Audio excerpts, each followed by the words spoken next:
क्या आपने कभी सोचा है कि क्यों कुछ लोग तूफानों के बीच भी शांत रहते हैं कि बाकी लोग छोटी सी बात पर बिखर जाते हैं? क्या सच में मन की शांति कोई रहस्य है? चाणक्य, जिनकी नीतियों ने सम्राटों की तकदीर बदली, उन्होंने बहुत पहले ही इसका उत्तर दे दिया था। उनकी एक नीति है जो अगर सही से समझ ली जाए तो जीवन में न तो तनाव बचेगा, न ही दुख। आज हम जानेंगे वही रहस्य जो चाणक्य ने हजारों साल पहले बताया था, जो आज भी उतना ही प्रभावशाली है। इस कहानी को अंत तक जरूर देखिए। प्राचीन समय की बात है। मगध राज्य के एक युवा ब्राह्मण को अपने जीवन में कोई शांति नहीं मिल रही थी। उसके पास जान था, साधन थे और समाज में सम्मान भी, लेकिन फिर भी उसका मन बेचैन और व्याकुल रहता। हर रात वह सोचता, क्या यही जीवन है? क्या मन की शांति कभी मिलेगी? वह विभिन्न गुरुओं के पास गया, पुस्तकों में उत्तर ढूंढा, लेकिन तसल्ली कहीं नहीं मिली।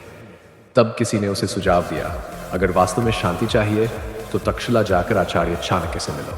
वह नीतियों का महासागर है। वह युवक तक्षशिला पहुंचा।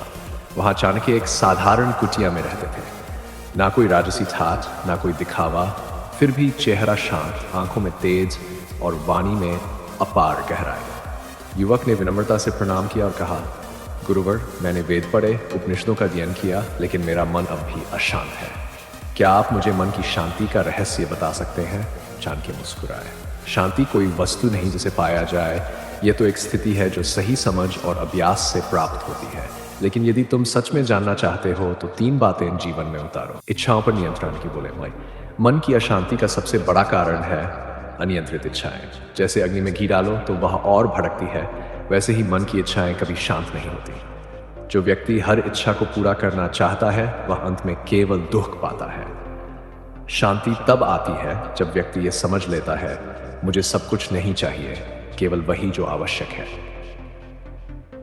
संतोष ही असली धन है। अगर तुम भीतर से संतुष्ट हो गए तो दुनिया की कोई चीज तुम्हें विचलित नहीं कर पाएगी। दूत, संगति का प्रभाव। दूसरा रहस्य है संगति। चाणक्य ने कहा, जैसी संगति वैसी गति।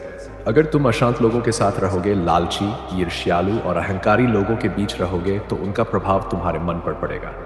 शांति पाने के लिए ऐसे लोगों का साथ चुनो जिनके साथ तुम्हारा मन हल्का महसूस करे, जिनकी बातें सुनकर अहंकार कम हो जाए और जिनसे मिलने पर आत्मा को शांति मिले। एक सही मित्र भी जीवन में शांति ला सकता है और एक गलत संगति जीवन को नरक बना सकती है। कर्म और संयम की शक्ति। तीसरी और सबसे गहरी बात, कर्म और संयम। बहुत लोग सोचते हैं कि शांति ध्यान लगाने से आएगी या जंगल चले जाने से, लेकिन शांति वहां है जहां तुम हो, अगर तुम अपने कर्म में ईमानदार हो।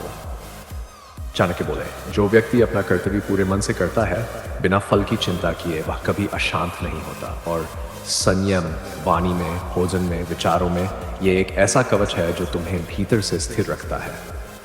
फिर उन्होंने कहा, जब विचार उत्तेजित होते हैं, वाणी कठोर हो जाती है और शरीर थकने लगता है, तब शांति खो जाती है। संयम ही वह शक्ति है जो भीतर की अग्नि को शांत रखती है। एक अंतिम परीक्षा। कहानी के माध्यम से युवक ने सिर झुकाकर कहा, गुरुदेव, ये बातें गहरी हैं, पर मैं उन्हें कैसे अनुभव करूं?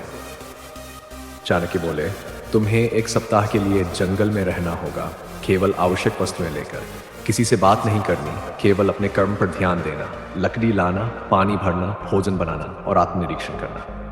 युवक सप्ताह बीता।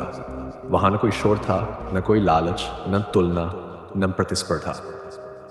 धीरे धीरे उसका मन शांत हुआ, विचार कम होने लगे। उसे पहली बार लगा, मैं स्वयं को सुन पा रहा हूं। जब वह लौटा, उसकी आंखों में चमक थी। उसने कहा, गुरुदेव, अब समझ में आया, शांति भीतर है, बाहर नहीं।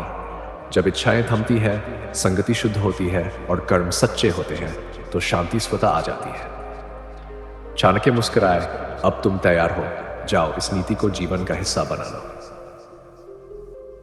निष्कर्ष। जीवन बदलने वाली शिक्षा मन की शांति को ही नहीं, बल्कि एक अभ्यास है। इच्छाओं को समझना, संगति को चुनना और कर्म में ईमानदारी, यही चाणक्य की नीति है। जो इसे समझ लेता है, उसकी जिंदगी बदल जाती है।